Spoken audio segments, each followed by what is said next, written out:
सगळं नीट होईल ना हो? तिलोत्तमा, सगळं नीट होईल, नको घेऊस टेन्शन.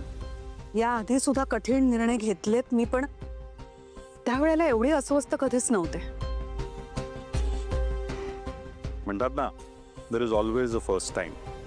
आता हा प्रसंगच आयुष्यात पहिल्यांदा आलाय ना, आलाय म्हटल्यावर सामोरं जायचं त्याला. खरं आहे तुमचं, पण माझ्या तत्वांच्या पलीकडे जाऊन हा असा निर्णय घ्यायला मला खरंच खूप त्रास झाला हो. माझ्या जीवाची काय घालमेल होत होती माझं मलाच ठाऊक. मी कल्पना करू शकतो, पण एक बरं झालं की सावलीनी जबाबदारी घेतली आणि ती आणि अमृता राजकुमारला भेटायला गेल्या.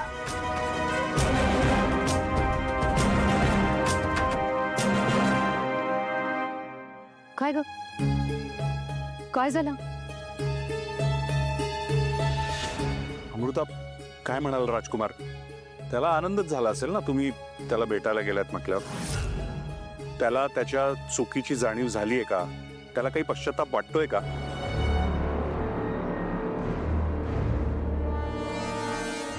हो, वाईट वाटतंय त्यांना, पण आजींना शंका येऊ नये म्हणून आमच्या सोबत न येता संध्याकाळी येणार आहेत ते.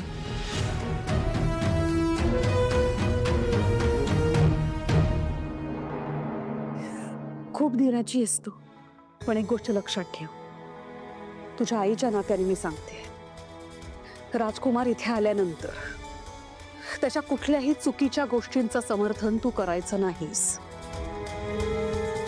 त्याची कुठलीही चुकीची गोष्ट तू ऐकायची नाहीस. एकदा का जग्गू आता त्यांच्या गावी गेल्या ना, की त्याच दिवशी मी राजकुमारचा काय तो सोक्षमोक्ष लावेल. तुझा आणखीन अंत नाही बघणार मी. I promise. सॉरी.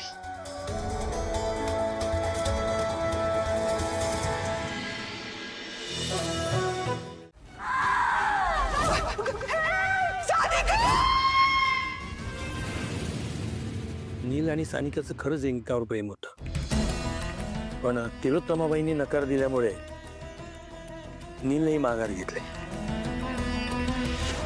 नंतर तो तिला साधं बघायला आला नाही. आणि ही गोष्ट मात्र तिच्या खूप जिव्हारी लागली. माझी लेक माझं सर्वस्व होते. आम्हा नवरा बायकोना तिच्याशिवाय दुसरं आयुष्य नव्हतं, पण मी माझ्या लेकीला सांभाळू नाही शकलो. कायमचं गमावलं तिला. आणि ह्या पलीकडे मेंदळे कुटुंबाचं जास्त नुकसान झालं. कसं असतं ना आजी, आपल्या कर्माची फळं आपल्याला भोगावीच लागतात. या घरामध्ये पाळणा हल्ला नाही याचं कारण म्हणजे तिलोत्तमाच्या हातून घडलेला तो अपघात. बरं, इथे मी माझी मुलगी म्हणून सांगत नाहीये, पण जगातल्या कुठल्याही ज्योतिषाला जरी विचारलं तरी ते हेच सांगतील की नील आणि सानिकाची जोडी योग्य होती.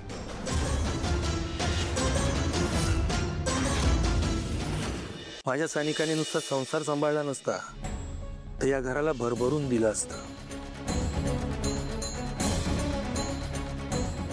पण केवळ तिचं प्रेम होतं म्हणून मी तिला इथे घेऊन नव्हतो आलो. ती या घरात आली असती, त्या घरातला लग्नाचा अडथळा दूर झाला असता, चांगल्या चांगल्या गोष्टी घडल्या असत्या.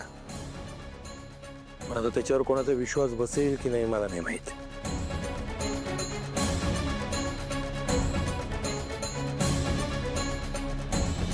जगन्नाथ, माझं तुझ्यावर आणि तुझ्या विद्येवर विश्वास असा रे.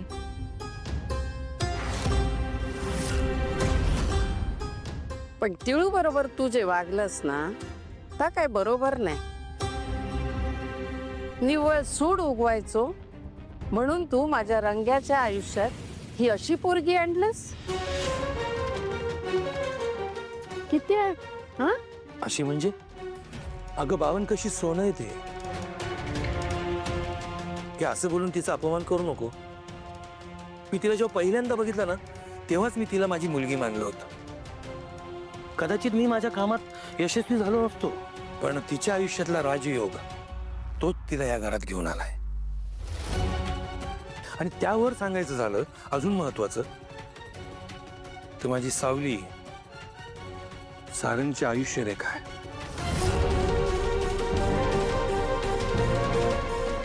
आपल्याला हा जो सारंग दिसतोय ना, चालता बोलता, तोही माझ्या सावलीच्या भाग्यामुळेच.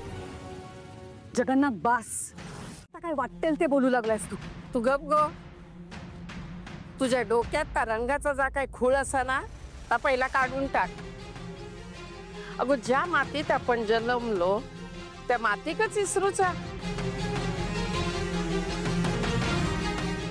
आणि ह्या रंगात रूपात काय ठेवलं असा गो? आपण सगळेच काळ्या आईची लेकरं असो गो.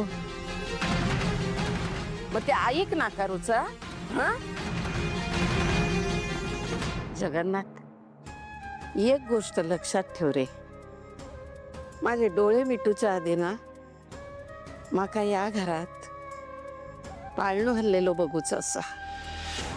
एवढी एवढीशा बाळाची तुडू तुडू दुडू दुडू अशी ना पावला बघूची असत रे. त्याचा आवाज ऐकूच असा. तुझं हे स्वप्न सुद्धा माझी लेक सावलीच पूर्ण करणार आहे.